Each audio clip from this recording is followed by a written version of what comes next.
Hello నమస్కారం అండి. Group 1, group 2, VRO, VRA, SI, constables, panchayat secretary all competitive exam ప్రిపరేషన్కి స్వాగతం. ఈరోజు మనం చెప్పుకోబోయేది ఏంటంటే ఆంధ్రప్రదేశ్ పథకాలు పార్ట్ 2. అయితే మనకి కొత్త పథకాల గురించి చెప్పండి అని కామెంట్స్ రావడం అనేది జరిగినవి, కాబట్టి నేను ఇది చేయడం అనేది జరిగింది. అయితే దీనికి ముందులా నేను ఒక వీడియో పెట్టాను ఆంధ్రప్రదేశ్ పథకాలు అని చెప్పి. ఆ వీడియో కనుక మీరు చూసినట్లయితే మీకు అన్నీ కూడా అర్థమవుతాయి. ఆ వీడియోలో చాలా వరకు కూడా పథకాల గురించి చెప్పాను. ఇది పార్ట్ 2 అనమాట. అది పార్ట్ 1, ఇది పార్ట్ 2.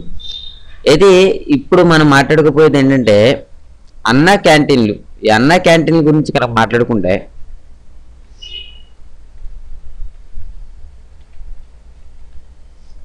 అన్నా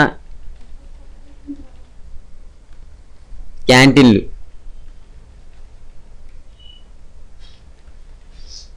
ఓకే. ఈ అన్నా క్యాంటీన్లు ఏంటంటే నిరాశ్రయులకు, నిరుపేదలకి పట్టడనం పెట్టడానికి ఆంధ్రప్రదేశ్ ప్రభుత్వం ప్రవేశపెట్టినటువంటి వినూత్నమైనటువంటి పథకమే ఈ అన్నా క్యాంటీన్లు. ఈ పథకం ద్వారా రాష్ట్రంలో పేదలకు తక్కువ ధరకే భోజన సదుపాయం కల్పించడానికి ప్రభుత్వం నిర్ణయించింది. ఓకే. తొలి విడత గుంటూరు, విశాఖపట్నం, తిరుపతి, అనంతపురం నగరాల్లో 35 కేంద్రాలుగా ఏర్పాటు చేశారు. వీటి నిర్వహణకు 160 కోట్లను ప్రభుత్వం అనేది ఖర్చు చేసింది. అయితే ఇప్పటి వరకు మనం చెప్పిన దాంట్లో తొలి విడత ఎక్కడ ఏర్పాటు చేశారు అని కనుక మనం అడిగితే గుంటూరు జిల్లాలో ఏర్పాటు చేశారు అని మనం చెప్పాలి. అయితే ఈ అన్నా క్యాంటీన్లలో ఉదయం టిఫిను, మధ్యాహ్నం, రాత్రి భోజనం సదుపాయాన్ని కల్పిస్తారు. ఈ ఉదయం టిఫిన్గా ఇడ్లీ, ఉప్మా, పొంగలి 5 రూపాయలకే అందిస్తారు. అదేవిధంగా చూస్తే మధ్యాహ్నం భోజనం 7.5 పైసలకే సాంబార్ అన్నం అందిస్తున్నారు. పెరుగన్నం లేదా పులిహోరను ఎంతకంటే పెరుగన్నం, పులిహోరను 6.5 ఓకే 6.5 పైసలకే అందిస్తున్నారు. రాత్రి వేళల్లో 2 చపాతీలు, వెజిటేబుల్ కర్రీలు వచ్చేసి ఎంతంటే 7.5 పైసలకే అందిస్తున్నారు. పేదలు, రోజువారీ కూలీలు రద్దీగా ఉండే ప్రాంతాల్లో ఈ క్యాంటీన్లు ఏర్పాటు చేసి భోజన సదుపాయాన్ని కల్పిస్తున్నారు. ఈ విధంగా అన్నా క్యాంటీన్ల గురించి మనం మాట్లాడుకోవచ్చు. తర్వాత చూస్తే మనకి ఎన్టీఆర్ హౌసింగ్ పథకం. ఎన్టీఆర్ హౌసింగ్ పథకం ఓకే.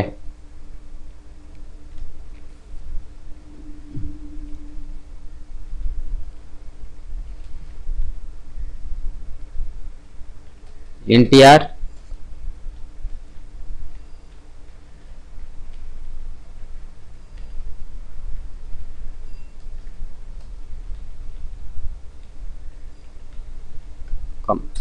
ఈ ఎన్టీఆర్ హౌసింగ్ పథకానికి వచ్చేసి ఏంటంటే గృహ నిర్మాణాల శాఖ ఇప్పటి వరకు గ్రామీణ, పట్టణ ప్రాంతాల్లో పేదల కోసం అమలు చేస్తున్న ఇందిరమ్మ పథకం పేరును ఎన్టీఆర్ హౌసింగ్ పథకంగా మార్చారు.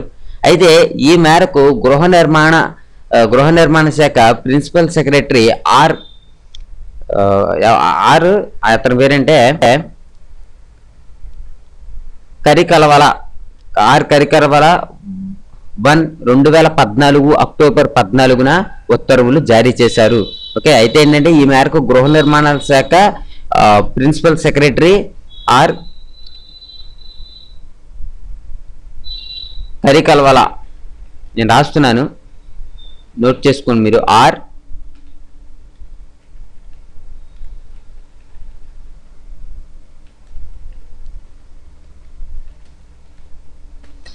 ఓకే.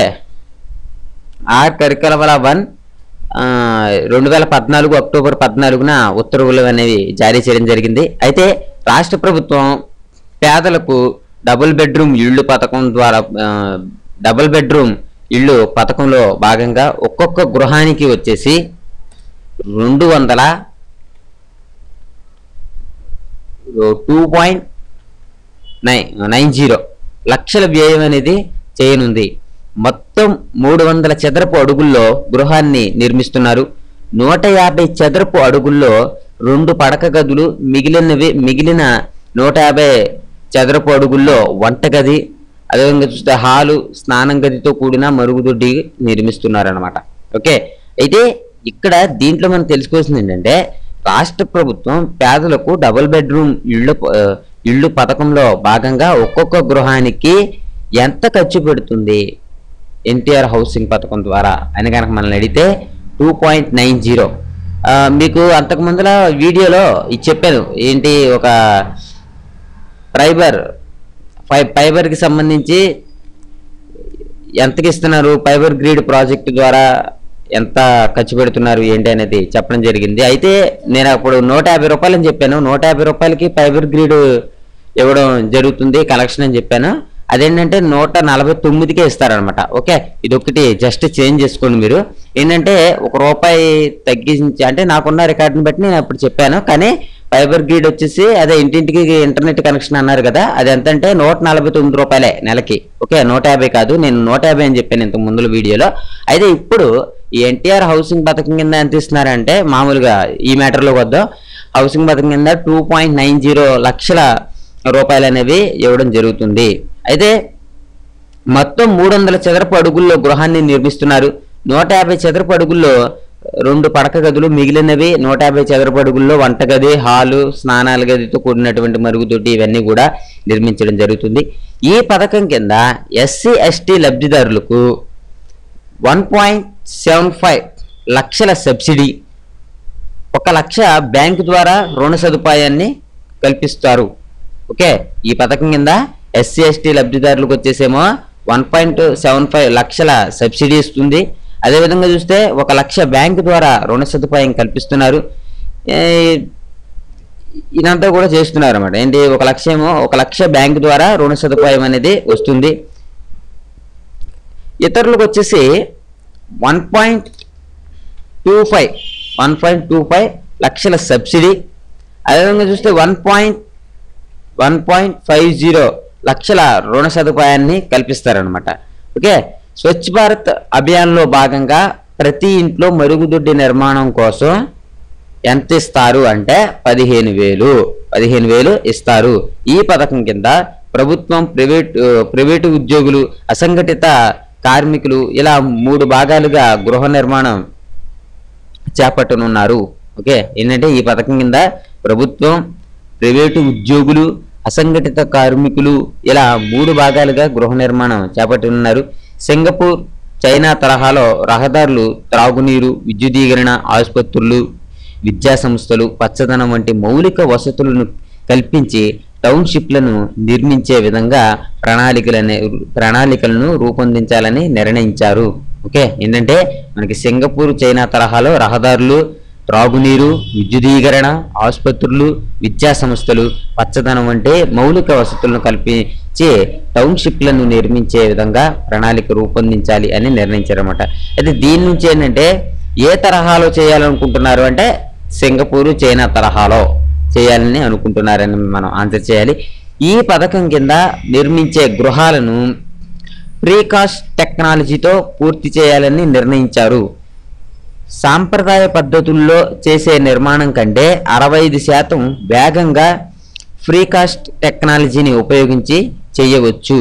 ఓకే, ఈ నేపథ్యంలో ప్రజల్లో ఉన్న అపోహలు, అనుమానాల నివృత్తి చేయాలనే ఉద్దేశంతో కృష్ణా జిల్లా ఇబ్రహీంపట్నం మండలం కేతన కొండలిలోని సిబిఆర్ అకాడమీ సమీపంలో 33 ఎకరాల్లో 9 రకాల పరిజ్ఞానాలను ఉపయోగించి అధునాతన ఇళ్ల నమూనాలను గృహ నిర్మాణ శాఖ ఏర్పాటు చేస్తోంది. ఓకే, ఈ పరిజ్ఞానంతో అందరికీ అందుబాటులో ఉండేలా కేవలం 2.75 లక్షలతోనే సొంతింటి కలను డిజైన్ చేసుకోవచ్చు గృహ నిర్మాణ శాఖ అధికారులు చెప్పడం అనేది జరిగింది.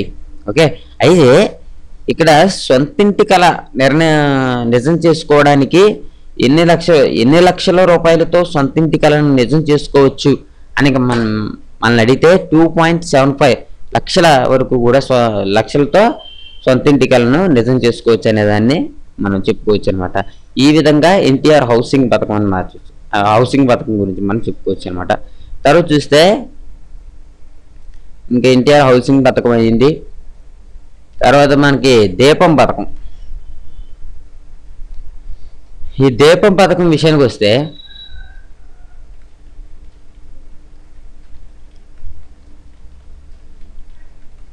దీపం పథకం విషయం చూస్తే రాష్ట్రంలో నిరుపేద బలహీన వర్గాల మహిళల ఇబ్బందులను తొలగించే ఉద్దేశంతో 1999 జూలైలో గ్రామీణ ప్రాంతాల్లోనూ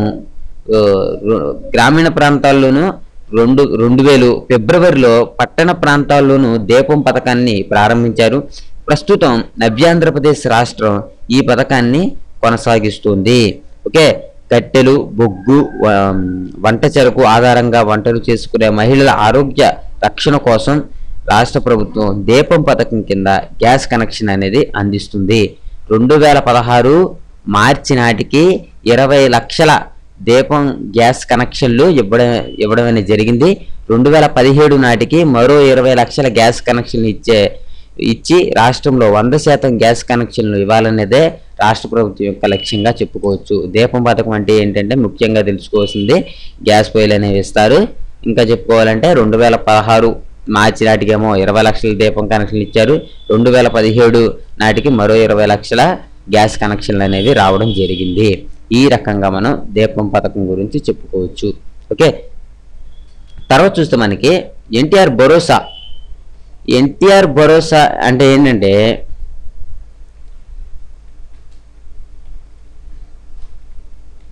ఎన్టీఆర్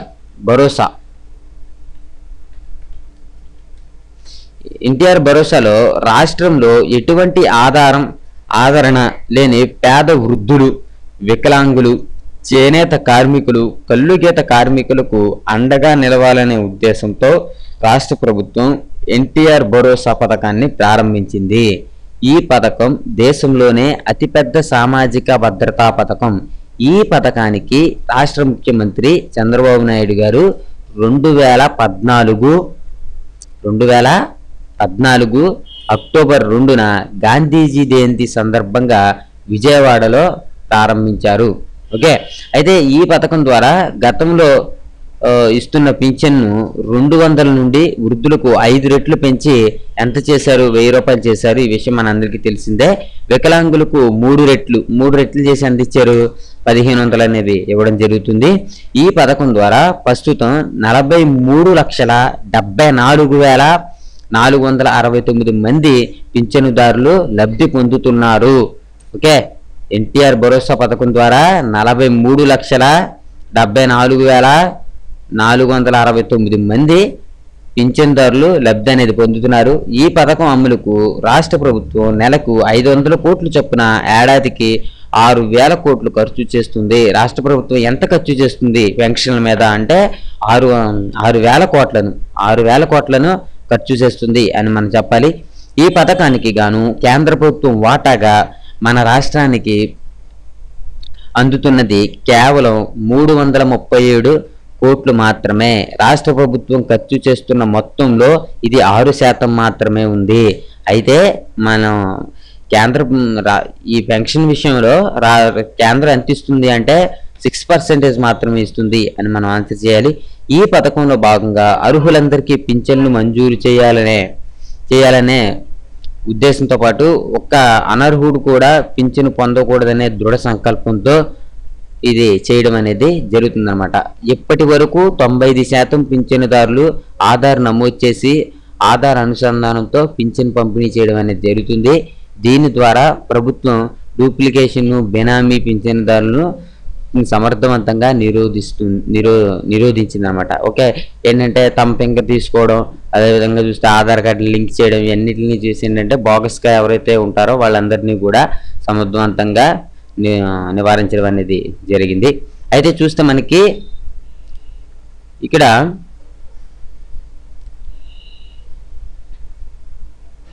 ప్రత్యేక ఆహార భద్రతా పథకం.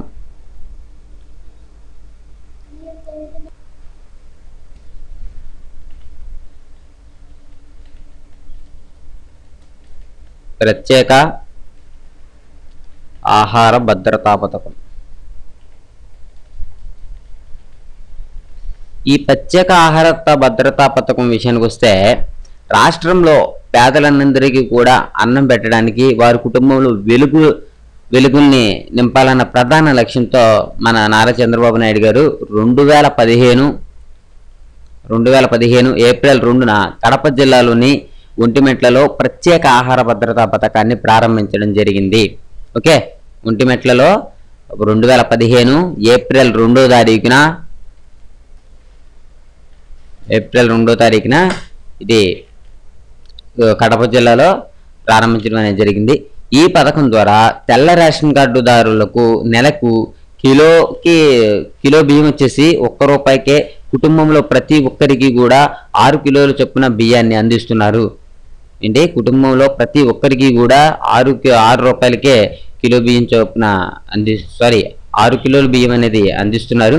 అయితే అంత్యోదయ అన్న యోజన పథకం కింద రేషన్ కార్డుదారులకు నెలకు 35 కిలోల బియ్యాన్ని కిలో వచ్చేసి ₹1కే ప్రభుత్వం సరఫరా చేస్తుంది. బియ్యంతో పాటు గోధుమ, చక్కెర, కిరోసిన్ తదితర నిత్యావసర సరుకులను కూడా లబ్ధిదారులకు సరఫరా చేస్తున్నారు. ప్రజా పంపిణీలో అవినీతిని తొలగించి నిత్యావసర సరుకుల పంపిణీలో అవకతవకలు లేకుండా చేయడం కోసం పౌర సరఫరాల శాఖ ఆధునిక సాంకేతిక పరిజ్ఞానాన్ని ప్రవేశపెట్టి ఏంటంటే బయోమెట్రిక్ కూడా ప్రవేశపెట్టిందని చెప్పుకోవచ్చు. ఈ వ్యవస్థలో అవినీతిని పూర్తిగా నియంత్రించేందుకు వీలుగా ఈ పోస్ ఈ తూకం యంత్రాలను అదేవిధంగా చూస్తే బయోమెట్రిక్ ఇవన్నీ కూడా పెట్టడం అనేది జరిగింది. ఇంకోటి కూడా ఉంది ఏంటంటే అది వెహికల్ ట్రాకింగ్ తదితర నూతన సాంకేతిక విధానాలను ప్రవేశపెట్టడం అనేది జరిగిందనమాట. ఓకే, అయితే ఏంటంటే తూర్పుగోదావరి జిల్లాలో 100 చౌక ధరల దుకాణాల్లో చేపట్టిన ఈ పోస్ పైలట్ ప్రాజెక్టు కూడా విజయవంతమైంది. దీంతో ఈ ప్రాజెక్టును ఆదర్శంగా తీసుకుని రాష్ట్ర వ్యాప్తంగా 228,942 చౌక ధరల దుకాణాల్లో ఈ పోస్ ఈ తూకం యంత్రాలతో పాటు ఐరిష్ రేడర్లు ఏర్పాటు చేశారు. ఓకే, ఈ విధంగా మనం వీటి గురించి చెప్పుకోవచ్చు. రాష్ట్రంలో ఈ పోస్ విధానం అమలు చేయడం వల్ల బియ్యం పంపిణీలో కేంద్రానికి 174.97 కోట్ల మిగలగా రాష్ట్రానికి వచ్చేసి 47.45 కోట్లు అనేవి మిగులుతుంది. ఓకే, పంచదార పంపిణీలో అక్రమాల నియంత్రణతో కేంద్రానికి 6.32 కోట్లు, రాష్ట్రానికి వచ్చేసి 75 లక్షలు అనేవి మిగులుతున్నవి. ఓకే, ఈ రకంగా మనం ప్రత్యేక ఆహార భద్రతా పథకం గురించి మాట్లాడుకోవచ్చు. ఓకే, మనం ఇంతవరకు దీని గురించి చెప్పుకుంటే సరిపోతుంది. ఇంకోటి ఏంటంటే పథకం వచ్చేసి అన్నా సంజీవని.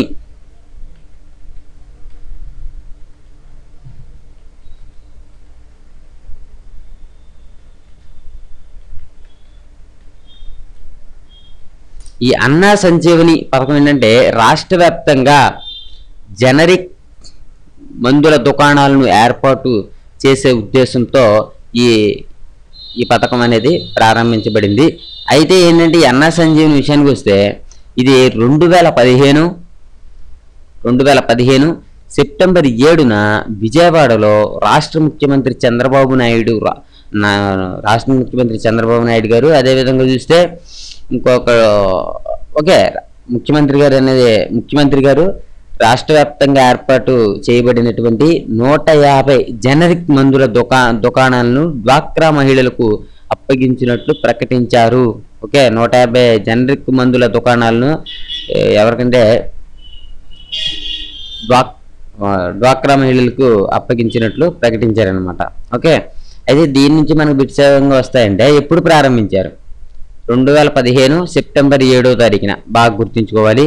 ఎక్కడ ప్రారంభించారు? విజయవాడలో ప్రారంభించారు. ఎవరు ప్రారంభించారు? చంద్రబాబు నాయుడు గారు ప్రారంభించారు. అయితే ఇంకోటి ఏంటంటే 150 జనరిక్ మందుల దుకాణాలను ఎవరికంటే డ్వాక్రా మహిళలకు అప్పగించినట్లు ప్రకటించారనమాట. ఈ విధంగా అన్నా సంజీవని గురించి తెలుసుకోవచ్చు. ఇంకోటి ఏంటంటే రాష్ట్ర వ్యాప్తంగా జనరిక్ మందులను తక్కువ ధరకే మహిళా సంఘాల ద్వారా అందించాలని ప్రభుత్వం నిర్ణయించింది. ఏంటంటే అతి తక్కువ ధరకే మందులు అందించాలని చెప్పి నిర్ణయించడం అనేది జరిగిందనమాట. ఓకే, ఈ విధంగా చూసుకోవచ్చు. తర్వాత చూస్తే చంద్రన్న ప్రమాద బీమా పథకం. మనం చూసుకుంటే చంద్రన్న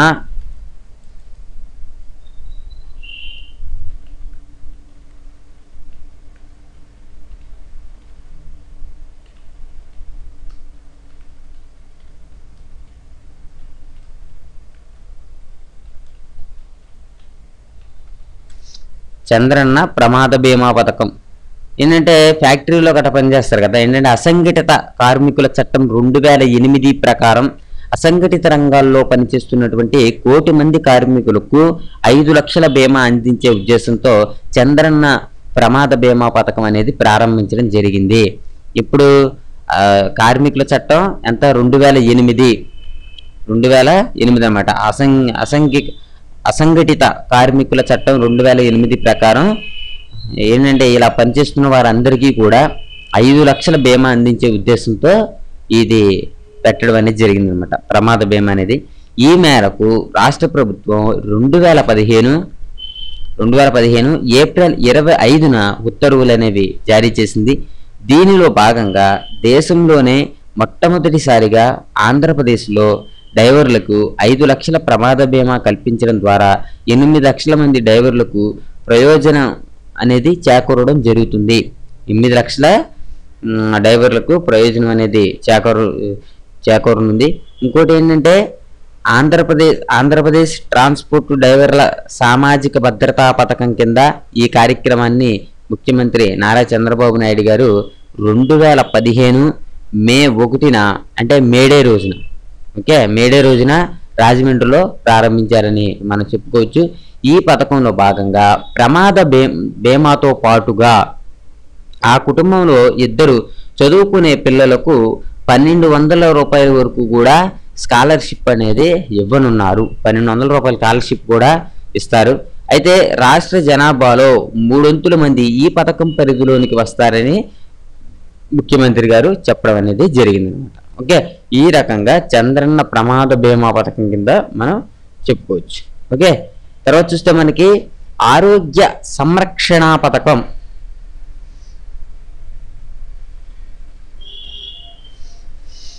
ఆరోగ్య సంరక్షణ పథకం. ఈ పథకం ద్వారా ఏంటంటే ఈ పథకం దేనికి సంబంధించిందంటే రాష్ట్రంలో ప్రభుత్వ ఉద్యోగులకు ప్రస్తుతం అమల్లో ఉన్న Andhra Pradesh integrated medical attendance rules 1972లోని వైద్య ఖర్చులు తిరిగి ఇవ్వడం, ఇవన్నీ కూడా ప్రత్యామ్నాయంగా ఈ ఆరోగ్య సంరక్షణ పథకం ప్రవేశపెట్టారన్నమాట. ఓకే, ఇవన్నీ కూడా ఈ వైద్య ఖర్చులు తిరిగి ఇవ్వడం ఇవన్నీ ఉన్నాయి చూసారా, ఈ విధానాలకు ప్రత్యామ్నాయంగా ఈ యొక్క ఆరోగ్య సంరక్షణ పథకం అనేది ప్రవేశపెట్టారు. దీని ప్రకారం ప్రభుత్వ ఉద్యోగులు వారి కుటుంబ సభ్యులకు నగదు రహిత చికిత్సలను అందిస్తారు. క్రమబద్ధీకరించిన అందరూ ప్రభుత్వ ఉద్యోగులు, స్థానిక సంస్థల్లో ఉండేటటువంటి వారు, పెన్షన్దారులు ఈ పథకానికి అర్హులు. ఓకే, క్రమబద్ధీకరించినటువంటి అందరూ కూడా ప్రభుత్వ ఉద్యోగులు ఈ పథకానికి అర్హులుగా మనం చెప్పుకోవచ్చు.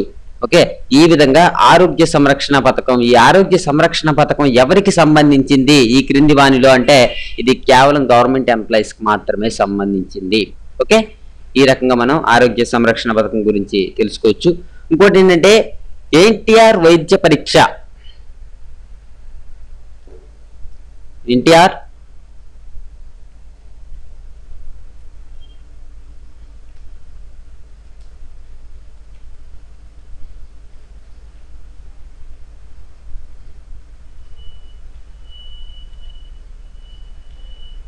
ఎన్టీఆర్ వైద్య పరీక్ష రాష్ట్రంలో వ్యాధి నిర్ధారణ పరీక్షలను ఉచితంగా చేయించే ఉద్దేశంతో 2016 ఫిబ్రవరి 1న రాష్ట్ర ప్రభుత్వం ఈ ఎన్టీఆర్ వైద్య పరీక్ష పథకాన్ని ప్రవేశపెట్టడం అనేది జరిగింది.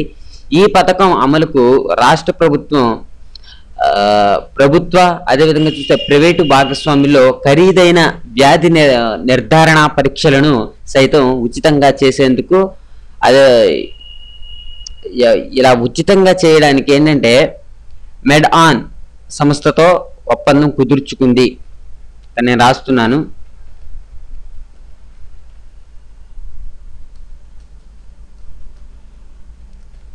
మెడ్ఆల్ మెడల్, ఓకే, మెడ్ ఆల్ అనేటటువంటి సంస్థతో ఒప్పందం అనేది కుదుర్చుకుంది. ఈ పథకంలో భాగంగా 79 ప్రాథమిక ఆరోగ్య కేంద్రాలు, 14 సామాజిక ఆరోగ్య కేంద్రాలు, 3 ఏరియా ఆసుపత్రుల్లో మెడ్వేల్ సంస్థ అత్యుత్తమ ప్రమాణాలతో కూడిన రోగ నిర్ధారణ పరీక్షల కోసం చేయడం జరిగింది. ఏంటంటే ఈ యొక్క అత్యుత్తమ ప్రమాణాలతో కూడినటువంటి రోగ నిర్ధారణ పరీక్షల పరికరాలను ఏర్పాటు చేయడంతో పాటు సురక్షితమైన సిబ్బందిని నియమించి వ్యాధి నిర్ధారణ పరీక్షలను నిర్వహిస్తారనమాట. ఓకే, ఈ విధంగా మనం ఈ యొక్క ఎన్టీఆర్ వైద్య పరీక్ష గురించి మనం చెప్పుకోవచ్చు. ఏంటంటే ఈ పథకం ద్వారా ఉచిత పరీక్షల కోసం ఒక్కొక్క పేషెంట్ కూడా సగటున 1500 నుంచి 2500 వరకు కూడా ప్రయోజనం పొందేటటువంటి వీలుంటుంది. ఈ పథకం వల్ల అనారోగ్యంతో బాధపడేవారు వైద్య వ్యాధి నిర్ధారణకు పట్టణాల్లోని ప్రైవేటు డయాగ్నోస్టిక్లలో వేలు రూపాయలు అనేవి ఖర్చు పెట్టుకోకుండా ఈ యొక్క పథకం అనేది చాలా ఉపయోగకరంగా ఉంటుందని మనం చెప్పుకోవచ్చు అనమాట. ఓకే, ఈ విధంగా మనం ఈ పథకం గురించి మాట్లాడుకోవచ్చు. అయితే ఈ సామాజిక ఆరోగ్య కేంద్రం ఓకే 40 రకాల వ్యాధి నిర్ధారణ పరీక్షలను మెడ్ ఆల్ సంస్థ చేస్తుంది. నిర్దేశిత వ్యాధి నిర్ధారణ పరీక్షలను చేసినందుకు గాను పేషెంట్కు 235 రూపాయల చొప్పున మెడ్ ఆన్ సంస్థకు ప్రభుత్వం చెల్లిస్తుంది. ఓకే, ఈ రకంగా ఇది సంస్థ గురించి మనం చెప్పుకోవచ్చు. ఇదేంటంటే ఎన్టీఆర్ వైద్య పరీక్ష. ఓకే, ఇది ఎప్పుడు ప్రారంభించారు అని మనం అడిగితే 2016 ఫిబ్రవరి 1న ప్రారంభించడం అనేది జరిగింది. ఓకే, ఎన్టీఆర్ వైద్య పరీక్ష గురించి ఎంతవరకు సరిపోతుంది. ఇంకోటి ఏంటంటే ఎన్టీఆర్ ఆరోగ్య సేవ.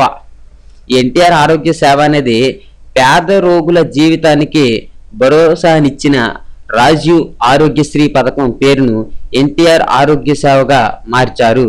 ఈ మేరకు వైద్య ఆరోగ్య శాఖ ముఖ్య కార్యదర్శి ఎల్వి సుబ్రహ్మణ్యం 2014 సెప్టెంబర్ 27న ఉత్తర్వులు జారీ చేశారు.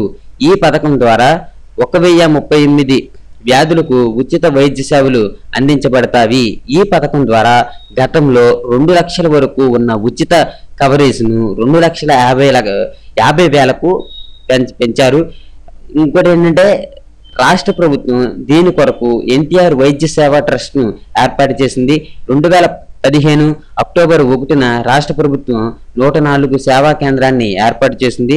ఇందులో వైద్య ఆరోగ్య సలహాలు, ఆరోగ్య సమాచారం, బ్లడ్ బ్యాంక్ సమాచారం, మాతా శిశు ఆరోగ్య సేవల పరిరక్షణ మొదలైన సమాచారం అనేది లభిస్తుంది అనమాట. ఈ విధంగా ఎన్టీఆర్ ఆరోగ్య సేవ గురించి మనం తెలుసుకోవచ్చు. తర్వాత చూస్తే ఇంకా మనకి ఇంకోటి ఏంటంటే ఎల్ఈడి బల్బుల గురించి కనుక మాట్లాడుకుంటే కరెంట్ సేవ్ చేయడానికి ఎల్ఈడి బల్బులు అనేవి ఉపయోగిస్తారన్న విషయం మన అందరికీ తెలిసిందే. ఓకే, ఈ ఎల్ఈడి బల్బుల పంపిణీ పథకం ద్వారా ఏంటంటే ఆంధ్రప్రదేశ్ ప్రభుత్వం ప్రతిష్టాత్మకంగా అమలు చేస్తున్న పథకమైన వినియోగదారులకు నిరంతర విద్యుత్ సరఫరాలో భాగంగా విద్యుత్ను ఆదా చేసే ఎల్ఈడి బల్బుల పంపిణీ పథకాన్ని ప్రవేశపెట్టారు. 1 యూనిట్ విద్యుత్ ఆదా చేస్తే 2 యూనిట్ల విద్యుత్తు ఉత్పత్తి చేస్తున్నట్లు తెలపడం జరిగింది. సాధారణ బల్బుల స్థానంలో ఎల్ఈడి బల్బులను అమర్చడం వల్ల విద్యుత్ బిల్లులు ఆదాయం అవ్వడమే కాక వీటి జీవిత కాలం కూడా ఎక్కువ. కాబట్టి పదే బల్బులను మార్చవలసిన అవసరం ఉండదు. రాష్ట్రంలో ఎల్ఈడి బల్బుల వాడకంతో విద్యుత్ పొదుపులో సత్ఫలితాలు అనేవి సాధించింది. ఇప్పటి వరకు దేశం మొత్తం మీద 3.15 కోట్లు ఎల్ఈడి దీపాలను పంపిణీ చేయగా ఒక్క ఆంధ్రప్రదేశ్లో మాత్రమే ఇప్పటి వరకు వచ్చేసి 1.92 కోట్ల పంపిణీ అనేది చేయడం విశేషంగా చెప్పుకోవచ్చు. ఎల్ఈడి బల్బులను పంపిణీ చేయడం వల్ల రాష్ట్రంలో 45% విద్యుత్తు ఆదా చేయగలిగారు. రాష్ట్రంలో పురపాలక సంఘాలన్నిటిలోనూ ఇప్పటి వరకు 1.93 లక్షల ఎల్ఈడి బల్బులు అమర్చారు. ప్రస్తుతం గ్రామ పంచాయతీలో ఈ సౌకర్యాన్ని విస్తరించడం మూలంగా ఏడాదికి సుమారు 11,000 మిలియన్ల యూనిట్ల మేర విద్యుత్ను పొదుపు సాధించారు. ఈ విధంగా ఎల్ఈడి బల్బుల గురించి చెప్పుకోవచ్చు. ఓకే, ఈ ఎల్ఈడి బల్బులు లో మనకి ముఖ్యంగా అయ్యేది ఏంటంటే, ఒక్క యూనిట్ విద్యుత్ ఆదా చేస్తే 2 యూనిట్ల విద్యుత్ ఉత్పత్తి చేసినట్లే. ఓకే, ఈ పథకం ద్వారా ఏంటంటే ఒక్క యూనిట్ విద్యుత్ని కనుక మనం ఆదా చేస్తే 2 యూనిట్ల విద్యుత్తును ఉత్పత్తి చేసినట్లే అని చెప్పొచ్చు. రాష్ట్రంలో ఎల్ఈడి బల్బుల వాడకంతో విద్యుత్ పొదుపుల్లో సత్ఫలితాలు అనేవి సాధించవచ్చు. ఇప్పటి వరకు దేశం మొత్తం మీద కూడా ఎంతంటే 3.15 కోట్ల ఎల్ఈడి దీపాలను పంపిణీ చేయగా, ఒక్క ఆంధ్రప్రదేశ్లో మాత్రమే ఇప్పటి వరకు వచ్చేసి 1.92 కోట్ల పంపిణీ చేయడం అనేది విశేషంగా చెప్పుకోవచ్చు. ఈ విధంగా మనం ఎల్ఈడి బల్బుల గురించి, ఎల్ఈడి బల్బుల పంపిణీ పథకం గురించి మనం మాట్లాడుకోవచ్చు. ఇంకోటి ఏంటంటే నిరంతర విద్యుత్ సరఫరా, నిరంతరము కూడా విద్యుత్ అనేది సరఫరా జరగాలంటే ఇక్కడ ఈ పథకం ఏంటంటే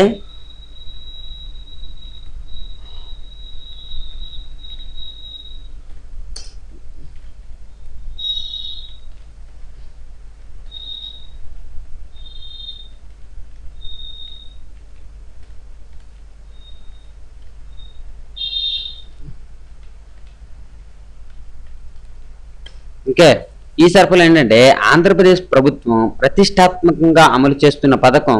వినియోగదారులకు నిరంతర విద్యుత్ సరఫరా అనేది ఇవ్వడం జరుగుతుంది.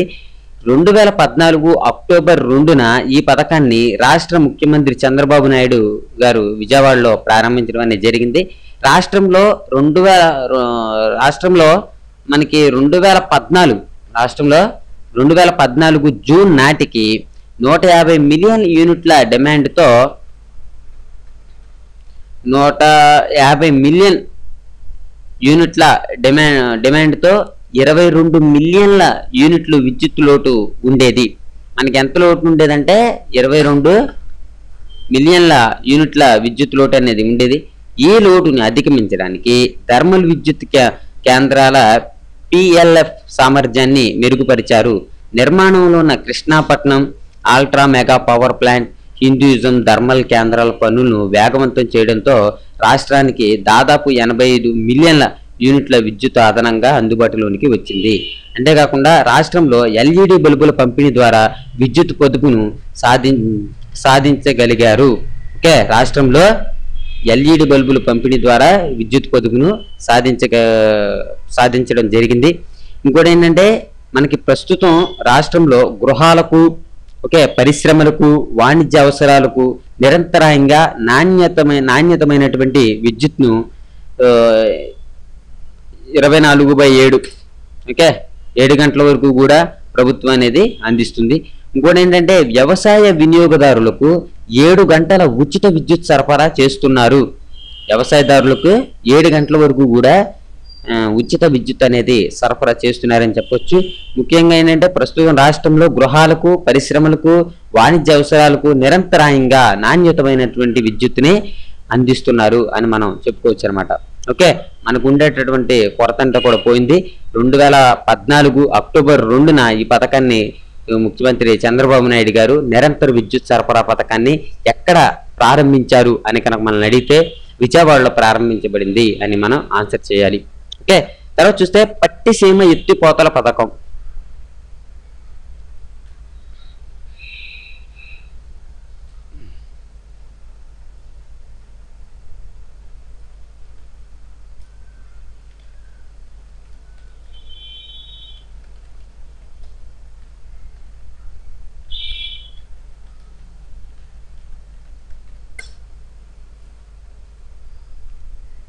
పట్టిసీమ ఎత్తిపోతల పథకం రాష్ట్రంలో సముద్రంలోనికి వృధాగా పోతున్న గోదావరి జలాలను అడ్డుకుని రాష్ట్రంలో ప్రజలందరికీ తాగునీటిని అందించాలన్న లక్ష్యంతో రాష్ట్ర ప్రభుత్వం పట్టిసీమ ఎత్తిపోతల పథకాన్ని చేపట్టడం అనేది జరిగింది.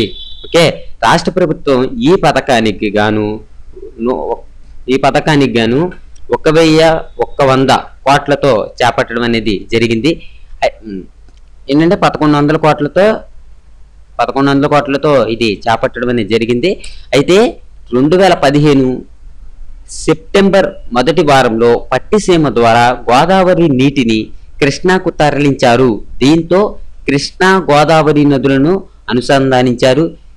ఈ నీరు ప్రకాశం బ్యారేజ్ ద్వారా కృష్ణా, గుంటూరు జిల్లాల ఆయకట్లకు చేరుతుంది. ఈ మేరకు శ్రీశైలం ప్రాజెక్టు వద్ద మిగిలిన జలాలను రాయలసీమలో తాగునీటి కోసం మళ్లిస్తారు. ఓకే, పశ్చిమ గోదావరి జిల్లా పట్టిసీమలో నిర్మించబడిన ఈ ఎత్తిపోతల పథకాన్ని 2015 ఆగస్టు 15 ముఖ్యమంత్రి నారా చంద్రబాబు నాయుడు గారు జాతికి అంకితం చేయడం అనేది జరిగింది. ఓకే, ఈ విధంగా మనం పట్టిసీమల ఎత్తిపోతల పథకం గురించి తెలుసుకోవచ్చు అనమాట. ఓకే, తర్వాత మనం చూసుకుంటే మీ ఇంటికి మీ భూమి, మీ ఇంటికి మీ భూమి అనేటటువంటిది ఇక్కడ ఏంటంటే మీ ఇంటికి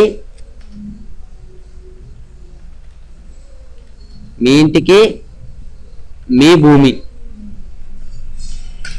ఓకే, అయితే ఏంటంటే రాష్ట్రంలో భూముల వివరాలను తెలుసుకునేందుకు మీ ఇంటికి మీ భూమి అనే వినూత్న పథకాన్ని 2015 ఆగస్టు 10న విశాఖపట్నం జిల్లా అనకాపల్లి సమీపంలో శంకరం గ్రామంలో ముఖ్యమంత్రి నారా చంద్రబాబు నాయుడు గారు ప్రారంభించడం అనేది జరిగింది. ఈ పథకం ద్వారా భూమి ఎవరి పేరున ఉందో తెలుసుకోవచ్చు. అంతేకాకుండా పట్టాదారుని పేరు సరైందా లేదా అని ఎలా తెలుసుకోవచ్చు. ఎలాంటి భూమి ఏ రకం పంటకు అనువైంది అనే విషయాన్ని రైతులు తమ ఇంటి వద్దనే ఉండి తెలుసుకోవచ్చు. రాష్ట్రంలో ఈ కార్యక్రమాన్ని 2015 ఆగస్టు 31 వరకు నిర్వహించారు. ఈ కార్యక్రమంలో భాగంగా ప్రభుత్వ అధికారులు భూ యజమానుల వద్దకు వచ్చి వివరాలు సరిచూసుకుంటారు. ఓకే, సర్వే నెంబర్లతో రైతుల మధ్య వచ్చే సమస్యలకు ఈ పథకం పరిష్కారం అనేది చూపుతుంది. ఇంకోటి ఏంటంటే ఇప్పటి వరకు ఈ పథకం ద్వారా 18,80,364 పట్టాదారు పాసు పుస్తకాలను అధికారులు పరిశీలించారు. ఓకే, తహసీల్దారు, ఆర్ఐ, సర్వేయరు, సంబంధిత గ్రామాధికారి, అటవీ దేవాదాయ ప్రతినిధులతో కూడిన బృందం గ్రామ సభల అండతో చేసిన ఈ కృషి రైతులకు చాలా వరకు కూడా మేలనే చేసింది. అధికారుల వద్ద ఉన్న వివరాల్లో ఏవైనా తప్పుగా నమోదై ఉంటే అప్పటికప్పుడే రైతులు సరిచేసుకోవచ్చు.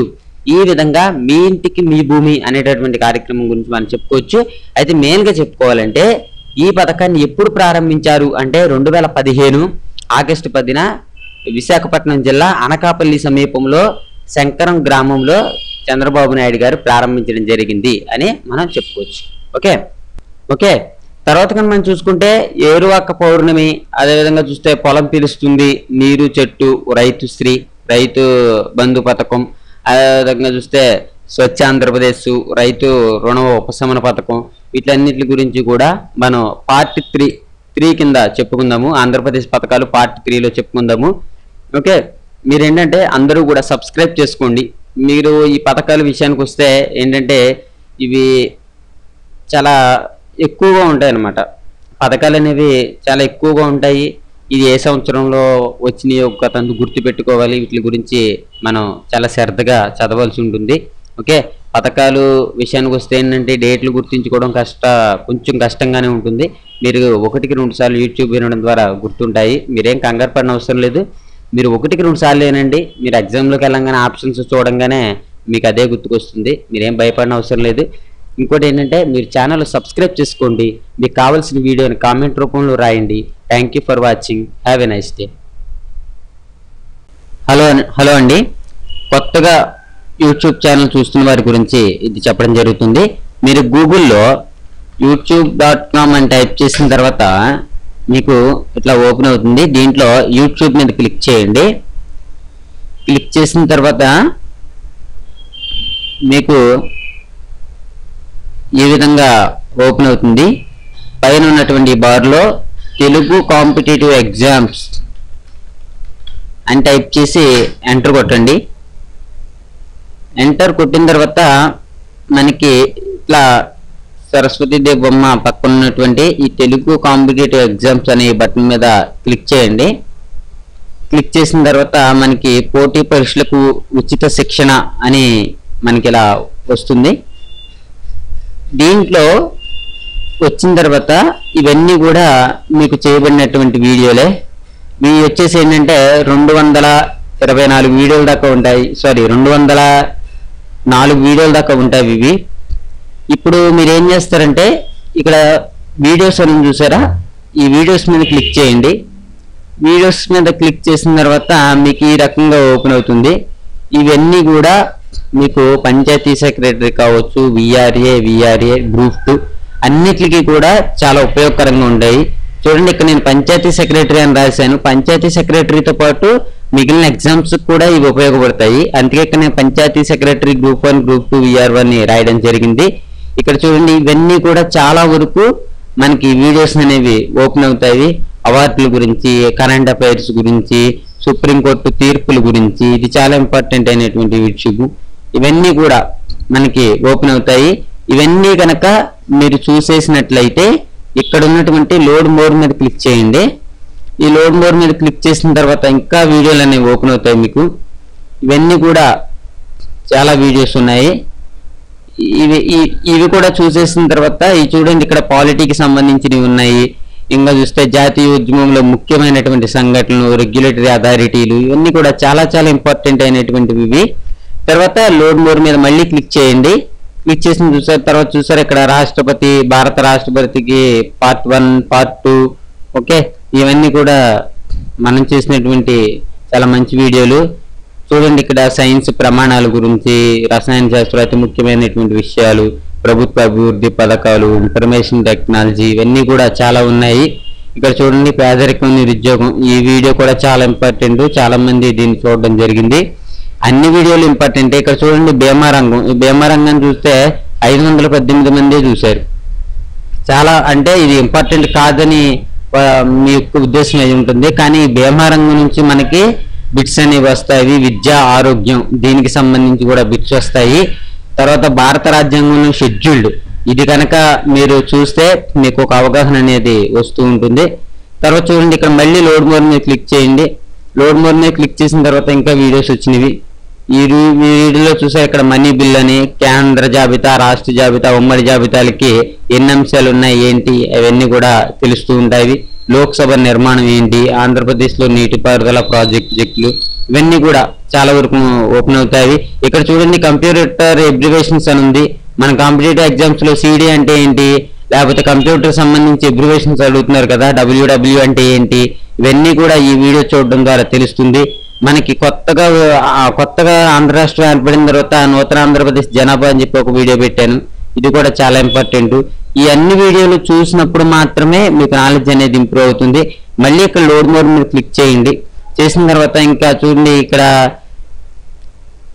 సంస్థలు ఉంటాయి కదా, పరిశోధనా సంస్థలు, ఏ పరిశోధనా సంస్థ ఎక్కడుంది ఏంటి ఇవన్నీ తెలియడానికి ఇక్కడ చూడండి, కేంద్ర పప్పు ధాన్యాల పరిశోధనా సంస్థ ఎక్కడ ఉంది అనే పోస్ట్ ఈ వీడియో అనేది పెట్టడం జరిగింది. నేను 2 months ago పెట్టాను దీన్ని. ఇది కూడా ఇవన్నీ కూడా చూడాలి మీరు. తర్వాత రాష్ట్రపతుల గురించి, ఇక్కడ అంతర్జాతీయ బిరుదుల గురించి, ఒకే అతి ముఖ్యమైనటువంటి ప్రముఖ ఆవిష్కరణ గురించి ఇవన్నీ కూడా పెట్టాను. తర్వాత మళ్ళీ లోడ్ మోర్ మీద క్లిక్ చేయండి. ఇంకా చాలా వీడియోలు ఓపెన్ అయినవి. దీంట్లో చూస్తే మనకి హిస్టరీ సంబంధించి స్టార్టింగ్ ఎలా ఉంటుంది, క్రీస్తు శకం 1వ శతాబ్దం నుంచి 3వ శతాబ్దం వరకు భారతదేశం యొక్క క్రోనాలజీ, ఇవన్నీ కూడా దీంట్లో ఉంటాయి. చూడండి, ఇక్కడ భారతదేశ నైసర్గిక స్వరూపం, దీని నుంచి కూడా బిట్స్ అనేవి వస్తూ ఉంటాయి. ఇంకా ఇవన్నీ కూడా ఇక్కడ చూడండి, సైన్స్ కి సంబంధించినటువంటి 200 బిట్స్ ఉన్నాయి దీంట్లో. అదే ఇక్కడ దీంట్లో జంతు శాస్త్రానికి సంబంధించి 150 బిట్స్ అనేవి చెప్పడం జరిగింది. ఓకే, ఈ రకంగా మొత్తం సైన్స్ కి సంబంధించిన వీడియోలు కూడా చూడండి. మళ్ళీ నెక్స్ట్ లోడ్ మోడ్ మీద క్లిక్ చేయండి.